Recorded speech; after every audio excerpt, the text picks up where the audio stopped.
Tentunya yang kita maksud dengan raja di sini tentunya bukan Allah Subhanahu wa taala, karena adapun Allah Subhanahu wa taala bila syak tanpa ada keraguan, Allah adalah raja di dunia dan di akhirat. Allah pemilik dunia dan pemilik akhirat. La syak, tidak ada keraguan akan hal itu. Allah Subhanahu wa taala berfirman, "Falillahil akhiratu wal ula."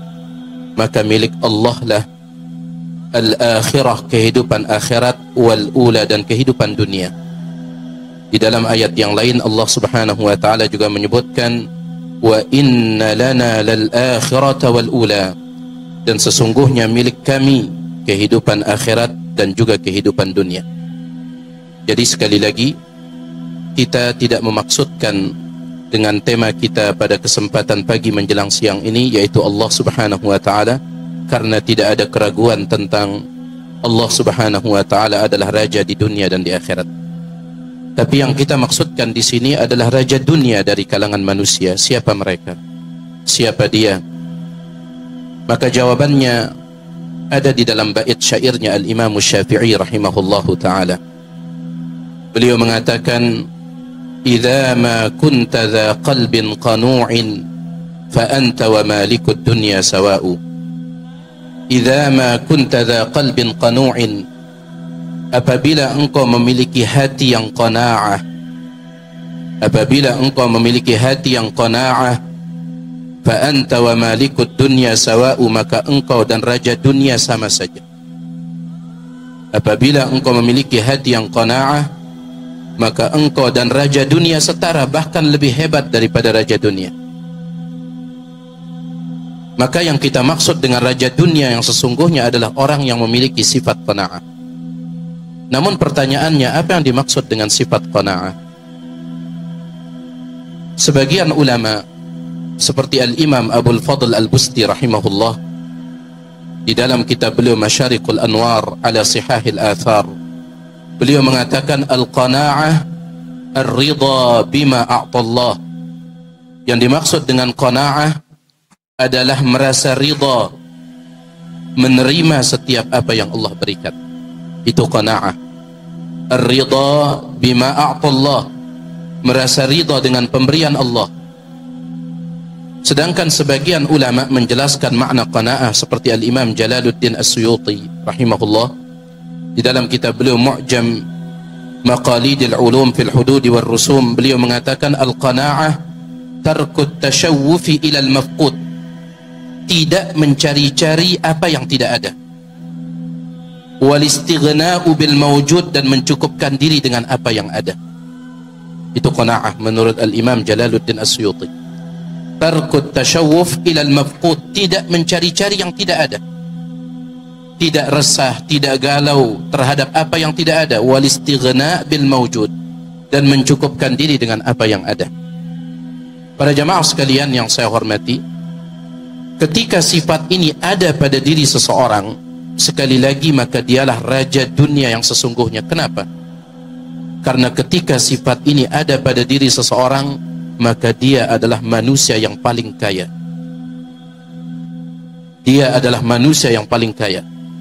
Nabi SAW bersabda dalam riwayat Imam Ahmad dan juga At-Tirmidzi dengan sanad yang hasan, beliau berwasiat kepada Abu Hurairah secara khusus dan kepada kita secara umum, warda bima qasamallahu laka takun agnan nas, hendaklah engkau ridha dengan jatah yang Allah bagikan dan tentukan untukmu, takun agnan nas, niscaya engkau akan menjadi manusia yang paling kaya.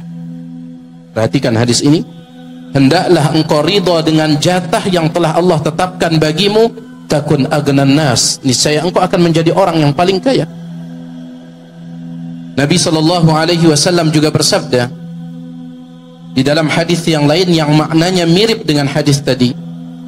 Beliau bersabda, man asbaha aminan fi sirbihi, siapa yang di pagi harinya hatinya tenang, mu'afan fi jasadihi, badannya sehat, wa indahu qutu yaumihi, dan dia hanya punya makanan untuk hari itu saja, besoknya dia tidak tahu, dia hanya punya makanan untuk hari itu saja, tetapi dia cukup.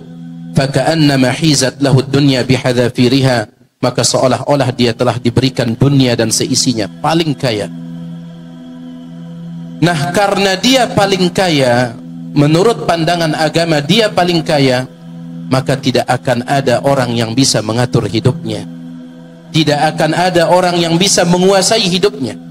Dan ini sifat raja yang sebenarnya, ketika tidak bisa dikuasai oleh selainnya. Ya.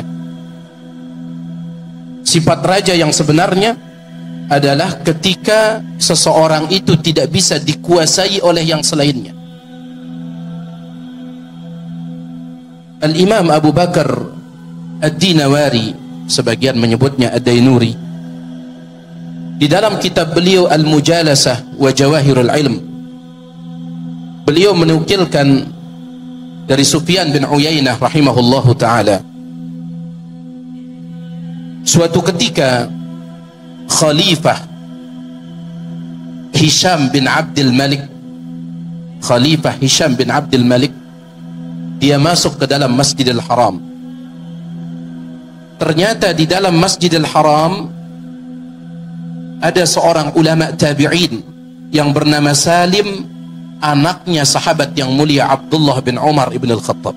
Salim bin Abdullah bin Umar ibn al-Khattab radhiyallahu ta'ala anhum. Khalifah Hisham bin Abdul Malik masuk ke dalam Masjidil Haram. Ternyata di Masjidil Haram ada Salim di sana. Maka Khalifah mengatakan, ya Salim, salni hajatan. Wahai Syekh Salim, wahai Tuan Salim, sebutkan permintaan Anda kepada saya akan berikan. Kata Salim, inni astahu minallahi ta'ala an as'ala ghairahu wa ana fi baitih. Sesungguhnya aku malu kepada Allah kalau aku minta kepada selain Allah sedangkan aku berada di dalam rumah Allah. Aku malu minta kepada selain Allah sedangkan aku berada di dalam rumah Allah. Baik. Tidak lama kemudian Salim pun keluar dari Masjidil Haram, fa kharaja fi atharihi, dan khalifah ngikut dari belakang. Antum bisa bayangkan, khalifah ngikut dari belakang. Ya, biasanya kan raja itu diiring dari belakang. Ini enggak, khalifah yang ngikut. Ketika sudah keluar dari masjid, apa kata Khalifah Hisham? Al-an qad kharajta, salni hajatan. Sekarang Anda sudah di luar, sebutkan apa permintaan Anda. Kata Salim, min hawaijid dunya am min hawaijil akhirah. Anda sedang menawarkan kepada saya permintaan berkaitan dengan dunia atau permintaan berkaitan dengan akhirat? Kata Khalifah, min hawaijid dunya, tentu permintaan dunia. Akhirat di luar kemampuan saya. Lihat apa ucapan Salim. Ama wallah, demi Allah, ma sa'altu dunya man yamlikuha. Saya tidak pernah meminta dunia kepada pemiliknya. Siapa? Siapa pemilik dunia? Allah. Saya tidak pernah meminta dunia kepada pemiliknya. Fa kaifa as'alud dunya man la yamlikuha. Bagaimana saya akan minta kepada bukan pemilik? Tidak bisa dikuasai oleh khalifah. Subhanallah. Kenapa? Ada sifat qanaah, tidak bergantung pada dunia. Contoh lain, Al-Imam Abu Zakaria Yahya bin Sharaf An-Nawawi rahimahullah. Al-Imam An-Nawawi suatu ketika, raja di zamannya Al-Imam An-Nawawi rahimahullah memerintahkan ulama-ulama yang hidup di zaman itu untuk memfatwakan sebuah fatwa yang menurut Imam Nawawi dan ulama yang lain fatwa ini keliru, fatwa ini salah. Ya. Kadang sebagian pemimpin, sebagian raja itu memaksa ulama-ulama yang hidup di zaman mereka untuk memfatwakan sesuatu yang jelas salah, akan tetapi itu sesuai dengan hawa nafsu mereka. Semua ulama tidak mau di zaman itu. Maka raja tersebut memerintahkan kepada ajudannya untuk mengancam ulama-ulama yang tidak mau memfatwakan fatwa yang dia inginkan. Kalau kalian tidak mau, maka gaji kalian dari kerajaan, karena dahulu para ulama dikasih gaji oleh kerajaan, gaji kalian dari kerajaan akan dihentikan. Ya, gaji kalian dari kerajaan akan dihentikan. Akhirnya sebagian ulama mereka terpaksa untuk memfatwakan fatwa yang keliru itu. Ya, kecuali Imam Nawawi rahimahullah, beliau tidak mau, tetap. Ketika raja bertanya kepada ajudannya, apakah semua sudah memfatwakan fatwa yang saya minta? Kata ajudannya, ada satu orang yang enggak mau. Siapa? An-Nawawi. Ya, Abu Zakaria Yahya bin Sharaf An-Nawawi. Apa kata raja kepada ajudannya? Kenapa engkau tidak mengancamnya bahwa gajinya akan dihentikan dari kerajaan? Ajudan tersebut mengatakan, percuma wahai raja. Kenapa? Dia enggak pernah ngambil gaji. Apa yang mau dihentikan? Dia enggak pernah ngambil gaji, apa yang mau dihentikan? Dia mencukupkan diri dengan apa yang Allah berikan. Dia enggak ngambil gaji dari kerajaan. Apa yang akan kita hentikan? Gimana cara ngancemnya? Baik. Subhanallah. Ini dia Malikud dunia, raja dunia yang sesungguhnya. Paling kaya, dan tidak ada siapapun yang bisa menguasai hidupnya kecuali Allah Rabbul Izzati wal Jalal. Baik. Para jemaah sekalian, sifat qanaah ini sangat kita butuhkan. Maka di sini saya ingin menyampaikan secara singkat saja beberapa hal yang bisa menumbuhkan sifat qanaah. Sifat merasa cukup dengan apa yang Allah berikan, tidak mencari-cari dan galau atas apa yang tidak ada dalam hidup kita, dan mencukupkan diri dengan apa yang ada. Ada banyak sekali sebab yang disebutkan oleh para ulama, tetapi saya sebutkan beberapa saja. Yang pertama dan yang paling utama adalah mempelajari akidah yang benar. Sesungguhnya semua kebaikan dunia dan akhirat adalah buah dari akidah yang benar. Semua kebaikan dunia dan akhirat adalah buah yang lahir dari akidah yang benar. Akhlak yang baik akan muncul dari pemilik akidah yang benar. Ya. Kalau seandainya akhlaknya buruk, maka ada yang tidak beres pada akidah. Lihat Nabi SAW, manusia yang terbaik akidahnya. Apa kata Allah Subhanahu wa taala? Wa innaka la'ala khuluqin azim. Sesungguhnya engkau berada di atas budi pekerti yang sangat luhur. Lihat para sahabat, para pemilik akidah yang benar, akhlak mereka sangat luar biasa. Jadi seluruh kebaikan dunia dan akhirat itu adalah buah yang lahir dari akidah yang benar. Itulah sebabnya kenapa dahulu Nabi SAW, ya, yang pertama kali beliau dakwahkan kepada para sahabat adalah perbaikan akidah. Dan itu juga metode Al-Quran. Dalam riwayat Imam Bukhari dalam kitab sahihnya, Aisyah radhiyallahu ta'ala anha mengatakan, innama nazala awwala ma nazala suratun minal mufassal fiha dzikrul jannati wal nar. Sesungguhnya ayat-ayat Al-Quran yang pertama kali turun, kata Aisyah, adalah ayat-ayat yang bercerita tentang surga dan neraka. Dan ayat yang bercerita tentang surga dan neraka itu berkaitan dengan akidah. Itu ayat-ayat yang pertama kali turun. Surah-surah yang pertama kali turun berbicara tentang surga dan neraka. Hatta idza thaban nasu ilal Islam nazala al-halal wal haram. Ketika manusia sudah banyak masuk ke dalam agama Islam, barulah turun surah-surah atau ayat-ayat yang menjelaskan halal dan haram. Aisyah mengatakan, lau anna awwala ma nazala, seandainya yang pertama kali diturunkan oleh Allah, la tashrabul khamra, jangan minum khamr, laqalu, niscaya manusia di zaman itu akan mengatakan, inna la nada'ul khamra abada, kami tidak mau meninggalkan khamr. Kenapa? Karena belum ada akidah yang mendorong mereka. Seandainya yang pertama kali turun, kata Aisyah, la taznu, jangan kalian berzina, laqalu, mereka akan mengatakan, inna la nada'uz zina abadan, kami tidak mau meninggalkan zina. Namun lihat, ketika sudah ditempa akidah mereka, ditanamkan akidah yang benar di dalam hati mereka.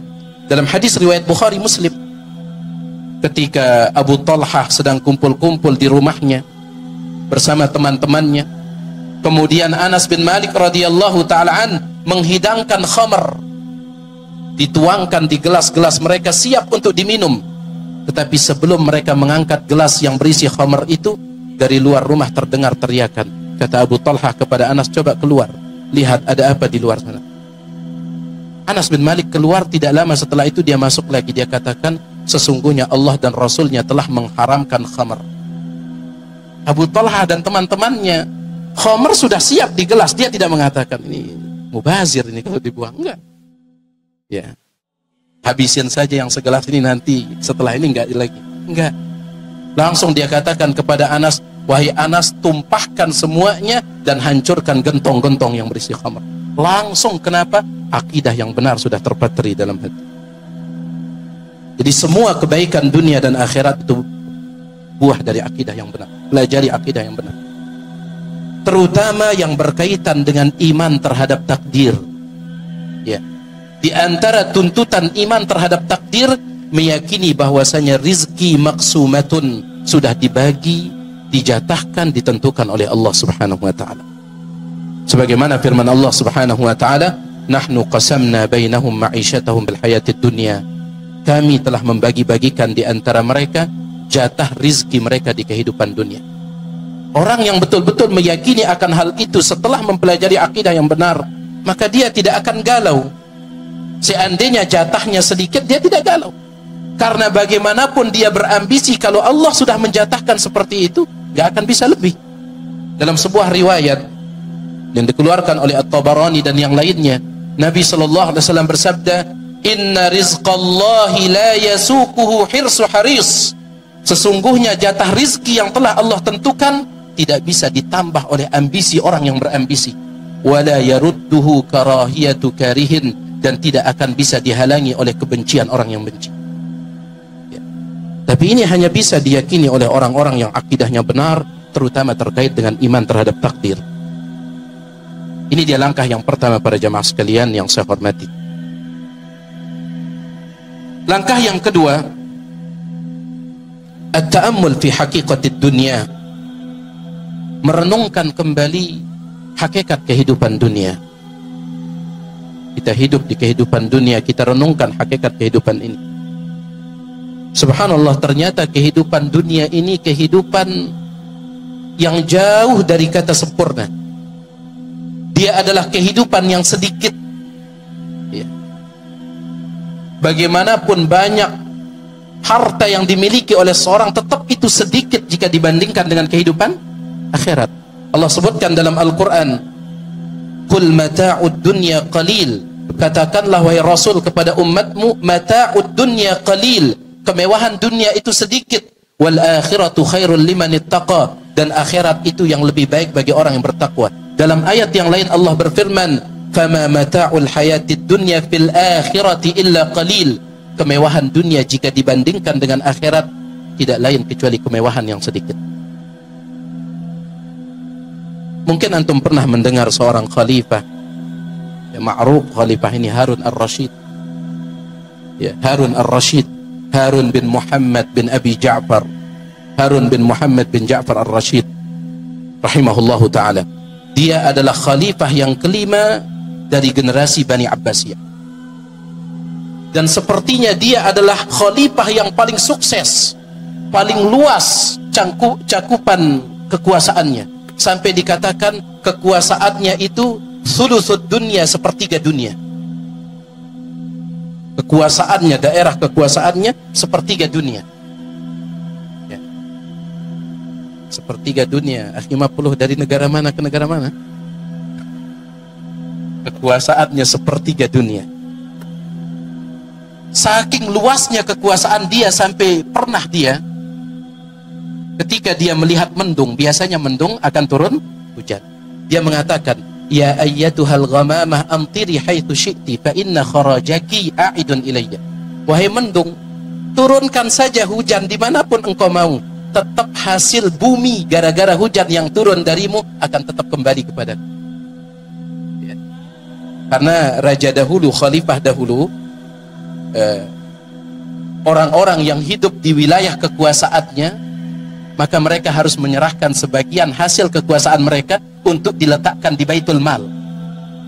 Dia katakan kepada mendung tersebut, wahai mendung, turunkan saja hujan di mana saja engkau mau, tetap hasil bumi yang muncul gara-gara hujan yang turun darimu, a'idun ilayya, akan kembali kepada puas daerah kekuasaan. Suatu ketika Khalifah Harun ar-Rasyid dia sedang kehausan, maka dia minta kepada salah seorang penasehatnya, seorang ulama yang bernama Ibnu Sammak. Dia katakan, bisa tidak antum ambilkan saya air? Maka datang Ibnu Sammak membawakan air 1 gelas.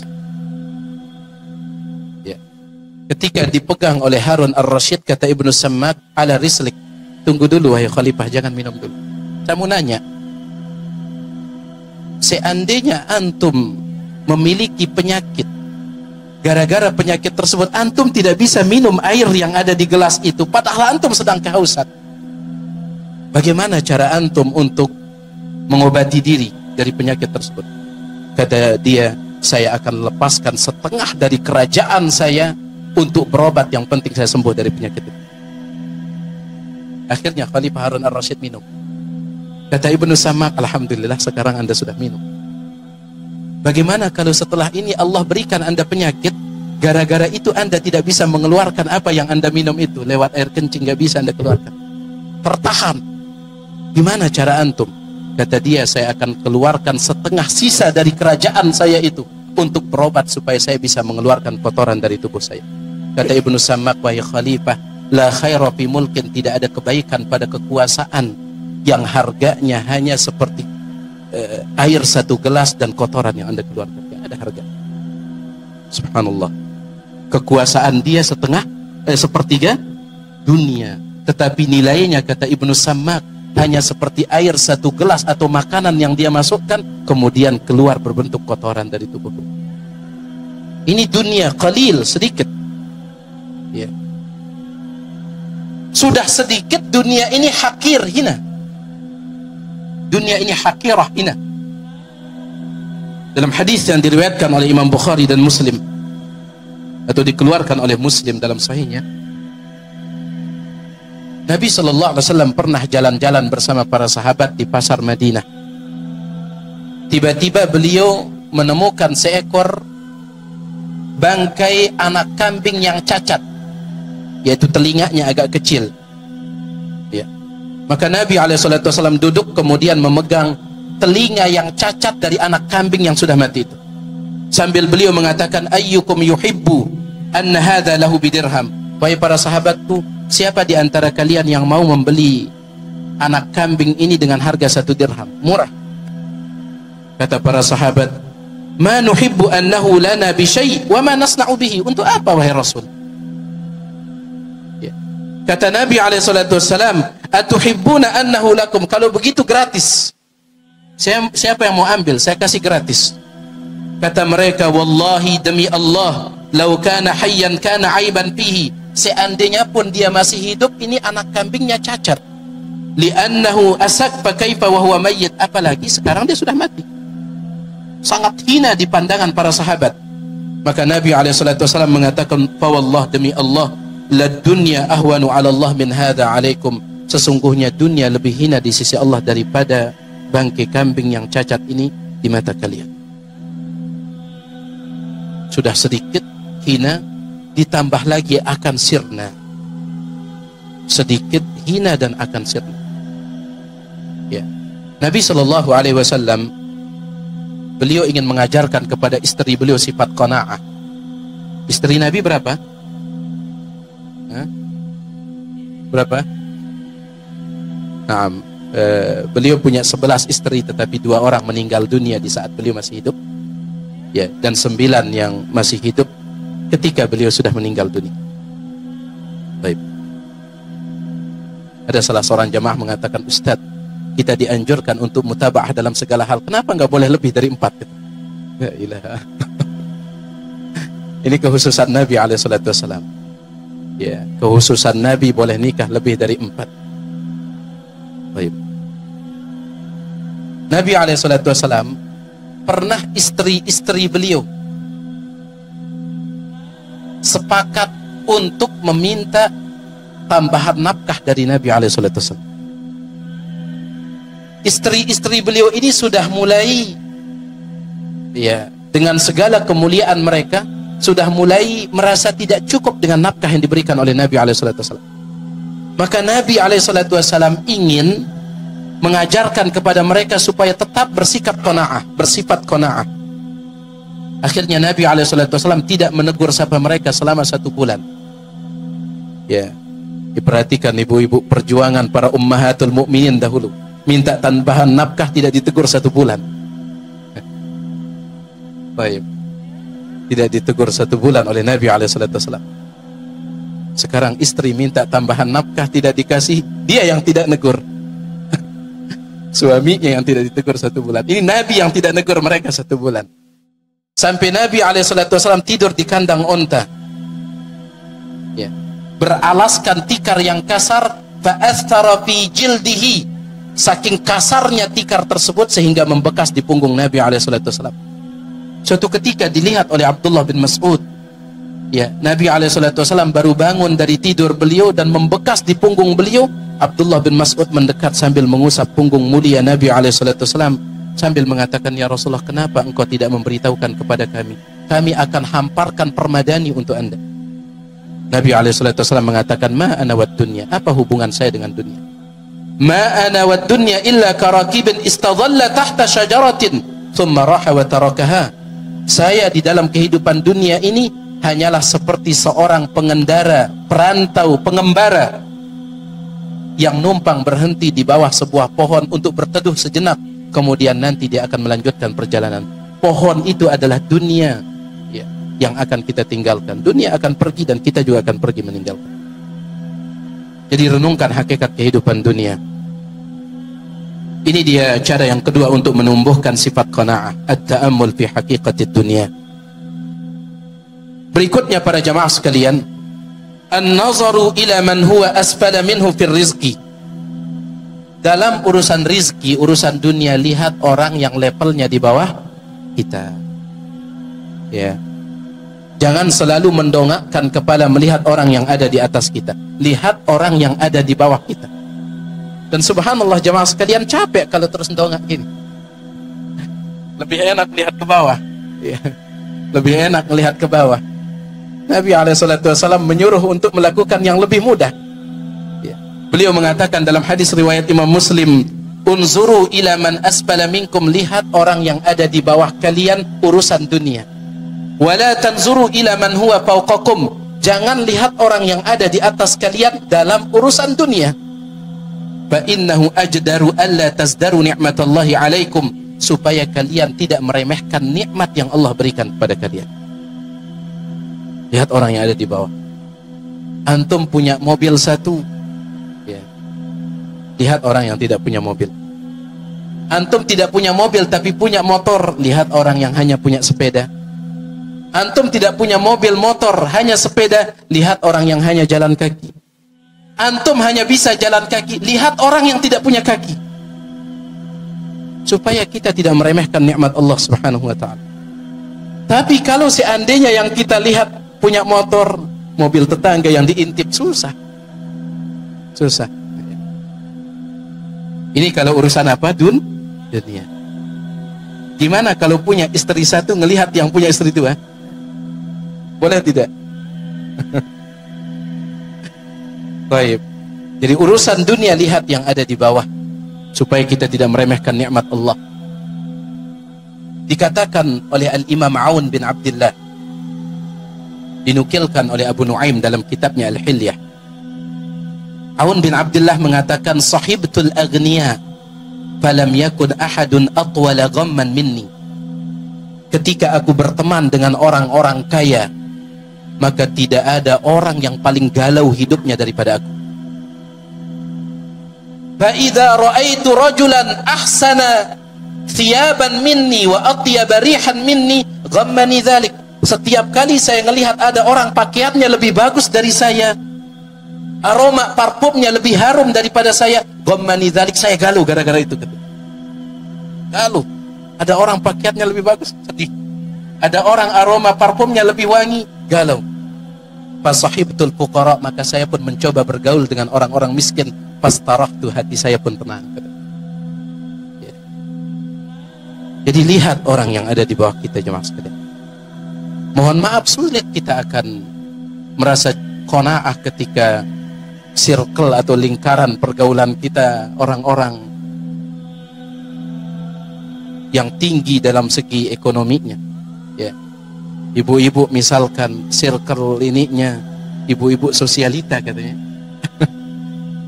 Baik, kalau berkumpul nggak cukup 1 jam, 2 jam, ya. 2 jam yang dipakai, ya, pakai bawa tas 2.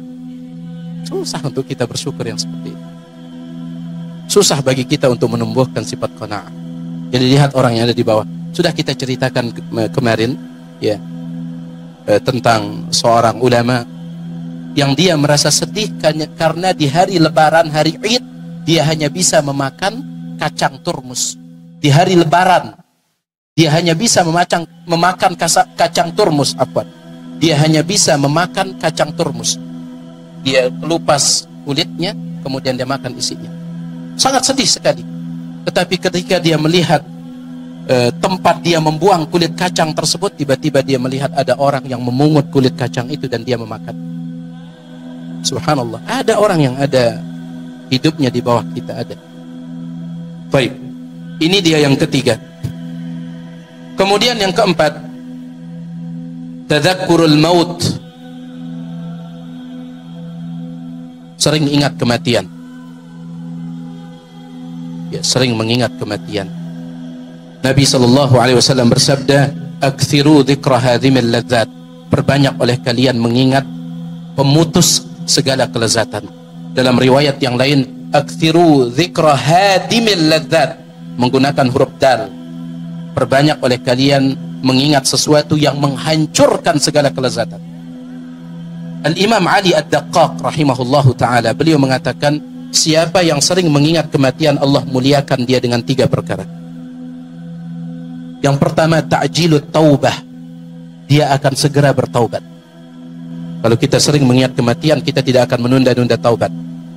Namun orang kalau dia merasa hidupnya masih panjang, akhirnya terucaplah ucapan dari lisannya, nanti saja taubat kalau sudah tua, katanya.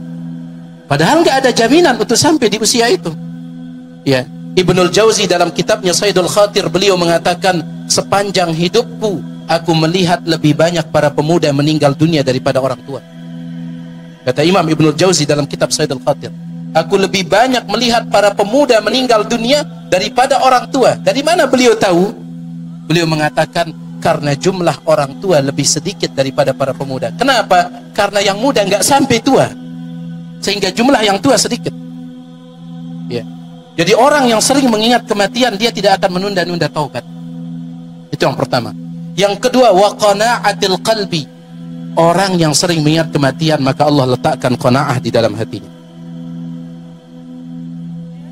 Diceritakan oleh sebagian muridnya Syekh Ibnu Utsaimin rahimahullah tentang Syekh Ibnu Utsaimin.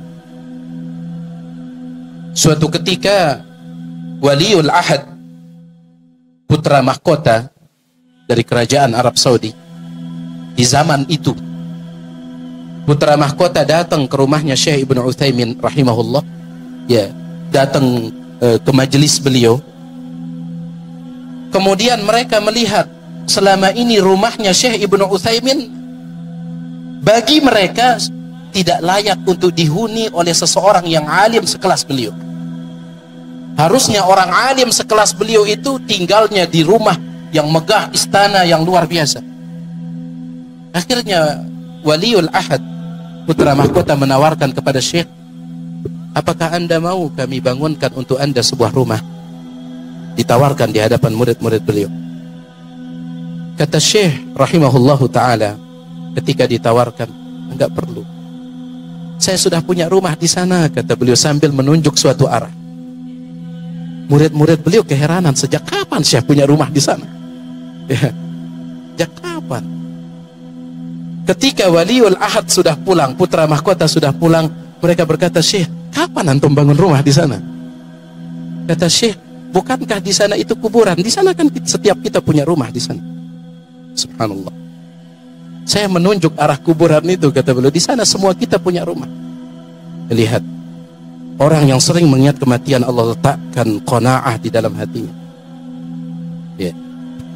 Kemudian kemuliaan yang ketiga adalah dia tidak akan malas di dalam beribadah kalau sering mengingat kematian.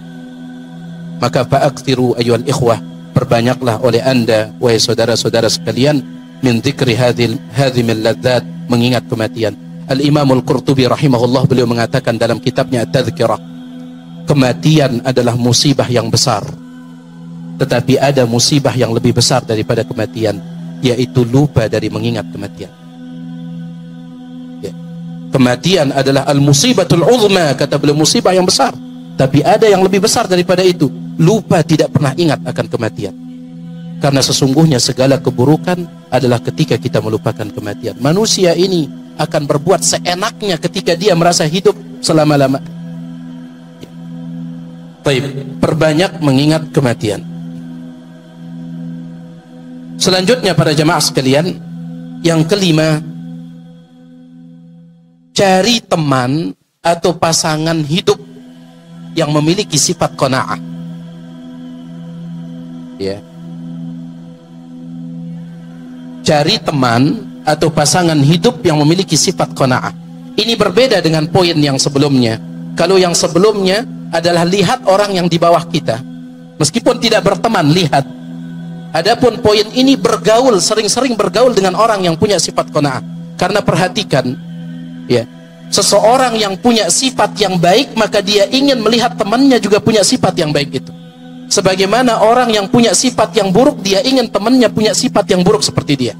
Allah Subhanahu wa ta'ala berfirman tentang orang-orang yang pelit, alladzina yabkhalun, orang-orang yang bakhil, yang pelit, wa ya'muruna an-nasa bil bukhl, dan mereka mengajak orang lain juga untuk ikut pelit.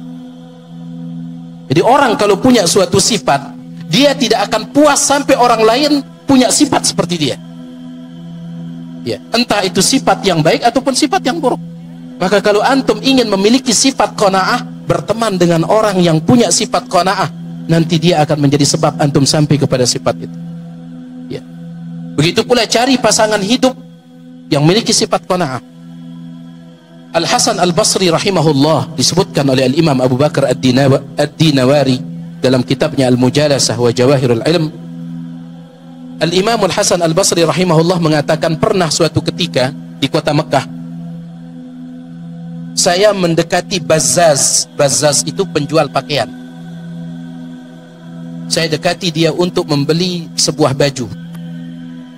Ketika saya mendekat, belum saja saya bertanya tentang berapa harga pakaian ini, langsung faja'ala yamdah wa yahlib, langsung si pedagang ini memuji-muji pakaiannya, dan dia bahkan bersumpah, demi Allah ini pakaian ini. Padahal saya belum nanya. Sudah sumpah, sudah muji pakaiannya, demi Allah ini pakaian bagus, kemudian kainnya ini kain luar biasa, harganya murah meriah, demi Allah. Dan ini sangat buruk di dalam transaksi jual beli. Ya, di antara orang yang tidak akan Allah lihat pada hari kiamat adalah orang yang menjadikan nama Allah sebagai pelarisnya ketika jual beli. Nabi SAW bersabda, di antara orang yang tidak dilihat oleh Allah pada hari kiamat, man ja'alallaha bidha'atahu, orang yang menjadikan Allah sebagai pelarisnya. La yabi'u illa biyaminih, tidak menjual kecuali pakai sumpah, wala yashtari illa biyaminih, dan tidak membeli kecuali pakai sumpah. Dibenci oleh Allah Subhanahu wa ta'ala. Maka gara-gara orang ini sumpah-sumpah, ya, dan memuji-muji barangnya, Al-Imam Al-Hasan Al-Basri akhirnya meninggalkan orang ini, nggak jadi beli. Beliau beli dari yang lain. Singkat cerita, 2 tahun kemudian Al-Imam Al-Hasan Al-Basri jumpa lagi sama si Bazzaz, si penjual pakaian ini di kota Mekah. Jumpa lagi. Ketika beliau mendekat ke penjual tersebut, diam saja penjual ini. Nggak lagi dia bersumpah dan memuji-muji barangnya seperti dulu. Diam saja. Ditanya, gimana pakaian ini? Bagus atau tidak? Ya, seperti antum lihat itu. Nggak lagi bersumpah. Seperti antum lihat. Baik. Al-Imam Al-Hasan Al-Basri heran. Kata dia, ya fulan, ma hamalaka ila ma ara. Apa yang membuat engkau berubah seperti ini? Kok beda 2 tahun yang lalu? Subhanallah, hampir berbusa mulutmu bersumpah dan memuji pakaian, sekarang kok diam saja? Kata dia, Dulu saya punya seorang istri. Kalau saya pulang berdagang membawa hasil yang sedikit, nazarathu, dia ngomel-ngomel. Kalau saya pulang berdagang membawa hasil yang banyak, qallalathu, dia katakan masih sedikit. Akhirnya terpaksa sumpah. Terpaksa. Karena pulang bawa sedikit dimarahi, pulang bawa banyak katanya sedikit. Serba salah. Fanazarallahu ilayya, sepertinya Allah kasihan kepadaku, fa'amataha, Allah matikan dia. Kayaknya Allah kasihan kepadaku, Allah matikan dia. Kemudian Allah berikan kepadaku pengganti istri yang lain. Ya, subhanallah.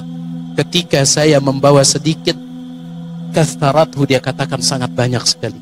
Ketika saya tidak membawa hasil apapun, tidak ada yang terjual, dia katakan, tenang wahai suamiku, aku masih memiliki pintalan yang bisa aku jual. Jadi butuh pasangan, teman yang punya sifat qanaah supaya kita bisa sampai sana. Karena teman ini mempengaruhi. Orang Arab mengatakan as-sahib sahib. As-sahib sahib, teman itu sahib, menyeret. As-sahibu sahib, teman itu menyeret. Kalau dia teman yang baik, dia menyeret kita kepada kebaikan. Teman yang buruk menyeret kita kepada keburukan. Ya. Maka ibu-ibu miliki sifat qanaah. Ya, sebagaimana kita juga laki-laki butuh sifat tersebut. Selanjutnya para jamaah sekalian, yang keenam, al-ilmu bi anna at-tama' alladhi huwa diddul qanaa'ah halak. Kita kembali menyadari dan mengingat bahwasanya sifat tamak, sifat rakus yang merupakan lawan dari qanaa'ah adalah halak, sumber dari kebinasaan. Sifat tamak, sifat rakus yang merupakan lawan dari qanaa'ah, sumber kebinasaan. Orang Arab mengatakan dalam peribahasa mereka, masari'ur rijal tahta buruqit tama'. Kebinasaan ya manusia adalah ketika mereka memiliki sifat ketamakan. Dunia ini seperti makanan. Ya. Nabi SAW mengatakan yang kita butuhkan dari makanan itu sebenarnya sedikit, cukup untuk menegakkan tulang punggung kita. Ya. Dunia ini seperti makanan, yang kita butuhkan sebenarnya tidak banyak. Kalau antum ingin lihat hakikat dunia, kata para ulama, lihat ketika antum berbuka puasa. 10 menit sebelum berbuka puasa, makanan dihidangkan, sudah ada niat untuk balas dendam. Awas, makanan ini akan saya habiskan, semuanya akan saya habiskan. Tapi subhanallah, ketika masuk 3 suap, gak ada tempat lagi. Itulah dunia, sedikit sebenarnya yang kita butuh. Ketika dipaksakan untuk mengambil lebih daripada itu, kita akan binasa. Ya. Antum biasanya kebutuhan atau porsi untuk perut antum itu hanya 1 piring. Bagaimana kalau antum paksa memasukkan 5 piring? Binasa atau tidak? Binasa. Ya. Jadi kebinasaan manusia itu ada pada sikap tamak, rakus, yang itu merupakan lawan dari sifat qanaah. Dan terlalu banyak yang menunjukkan akan hal itu pada jemaah sekalian. Dulu saya pernah sampaikan kisah ini, disebutkan oleh para ulama.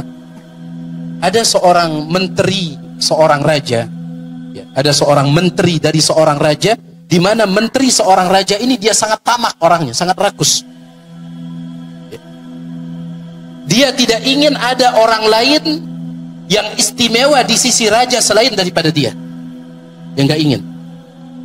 Namun ternyata ada seorang menteri yang lain yang sangat baik sekali kepada raja tersebut, sering ngasih nasihat kepada raja itu, maka membuat hasad si menteri yang tamak ini.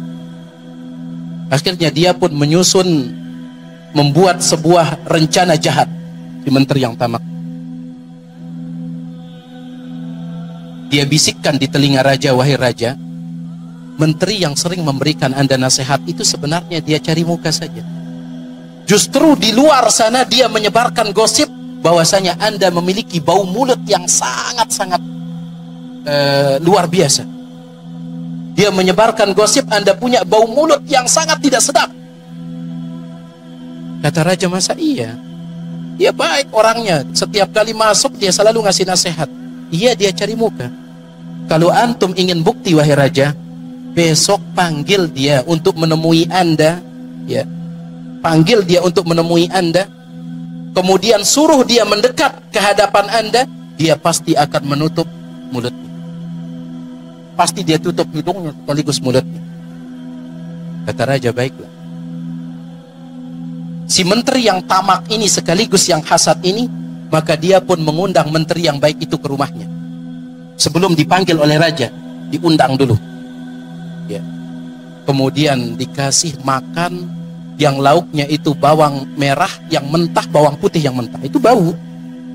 Ya. Sampai Nabi SAW katakan, siapa yang makan bawang merah yang mentah, bawang putih yang mentah, nggak boleh datang sholat berjamaah. Itu mengganggu malaikat. Dikasih banyak makan bawang merah yang mentah, bawang putih yang mentah. Setelah itu dia katakan, oh iya saya lupa, raja menyuruh antum menghadap.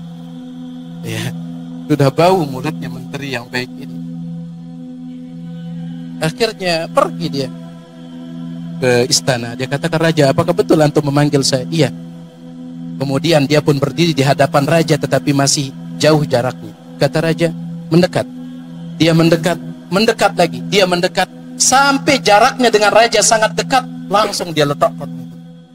Kata raja, betul juga. Ya, betul juga. Akhirnya raja pun menulis, mengambil sebuah kertas, kemudian dia menulis di kertas itu. Raja, kalau dia menulis raja ini, kalau dia menulis langsung pakai tangannya, maka pasti isi tulisannya tersebut, berikan kepada siapa yang membawa surat ini hadiah. Paham tidak antum? Raja tidak pernah menulis surat kecuali kalau isi surat tersebut adalah tentang siapa saja yang membawa surat ini, maka kasih dia hadiah. Itu kebiasaan raja ini. Maka raja menulis surat, kemudian setelah itu disegel suratnya, kemudian raja katakan, bawa surat ini kepada salah seorang prajuritku di tempat ini. Si menteri yang tamak dan hasad nunggu di luar. Ketika menteri yang baik hati tersebut keluar membawa surat, di dalam pikiran menteri yang tamak dan hasad ini surat dari raja, pasti isinya apa? Hadiah ini. Yang mulai muncul tamak ini. Hadiah pasti isinya. Dia katakan, siapa yang ngasih surat itu? Raja. Untuk diserahkan ke siapa? Untuk diserahkan kepada salah seorang prajurit beliau di tempat ini. Kata menteri yang tamak dan hasad tersebut, biarkan saya yang membawanya. Engkau pulang saja istirahat. Tamak ini. Dia katakan, tidak, ini perintah raja, saya disuruh menyampaikan. Enggak, istirahat saja, raja juga enggak tahu. Ya, nanti saya yang sampaikan. Akhirnya karena dipaksa dia pun menyerahkan surat itu. Dengan senang hati si menteri yang tamak dan hasad ini membawa surat tersebut kepada prajurit itu. Diserahkan. Dia sudah berharap besar akan ada hadiah besar yang dia terima. Ketika diserahkan kepada menteri tersebut, kepada prajurit tersebut, dibuka oleh prajurit itu, ternyata isinya, apabila datang orang membawa surat ini kepadamu, maka sembelih dia. Kemudian kuliti dia, dibaca keras-keras. Kata menteri tersebut mendengar isi dari surat itu bukan surat saya, bukan surat saya. Kata prajurit tersebut, saya tidak mau tahu siapa yang bawa, maka akan disembelih. Akhirnya dia pun disembelih. Ketamakan membinasakan. Masari'ur rijal tahta burukit tamak, kata para ulama. Ya. Kehancuran manusia, kebinasaan ke manusia ketika dia dikuasai oleh ketamakan. Kita ambil satu lagi, yang terakhir. Ya, sebenarnya masih banyak lagi, tapi saya cukupkan ini saja. Untuk menumbuhkan sifat qanaah, bagaimanapun sifat qanaah ini tempatnya dalam hati. Ya.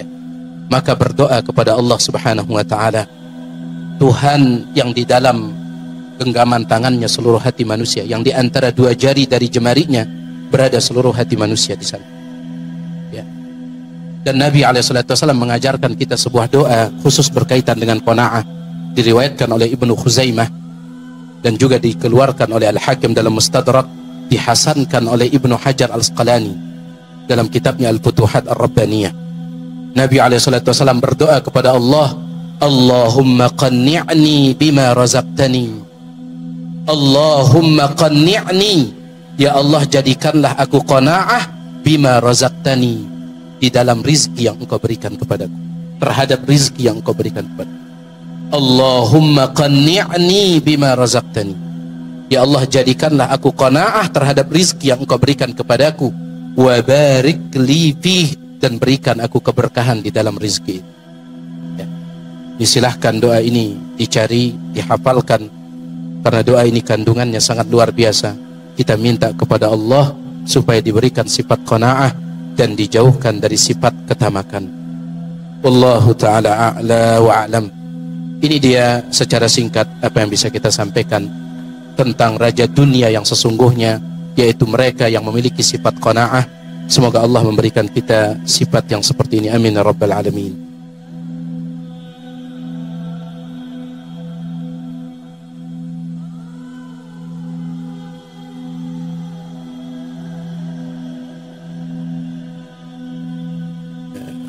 Di sini ada pertanyaan. Assalamualaikum waalaikumsalam warahmatullahi wabarakatuh. Bagaimana niat yang terbaik seorang guru ilmu dunia agar mendapatkan pahala seperti misalnya guru matematika? Para ulama mengatakan kalau seandainya ilmu dunia tersebut digunakan untuk kebaikan, ya, untuk kemaslahatan dunia dan akhirat, maka insya Allah dia akan bernilai pahala. Ya. Matematika itu sendiri secara zatnya tidak berkaitan dengan pahala dan dosa. Secara zatnya. Ya. Ilmu kimia secara zatnya tidak berkaitan dengan pahala dan dosa. Ilmu fisika secara zatnya tidak berkaitan dengan pahala dan dosa. Kapan dia berkaitan dengan pahala? Kalau seandainya digunakan untuk kebaikan, maka dia akan mendatangkan pahala dengan izin Allah. Dan kalau dia digunakan untuk keburukan, maka dia juga akan mendatangkan dosa. Ya, maka perbaiki niat.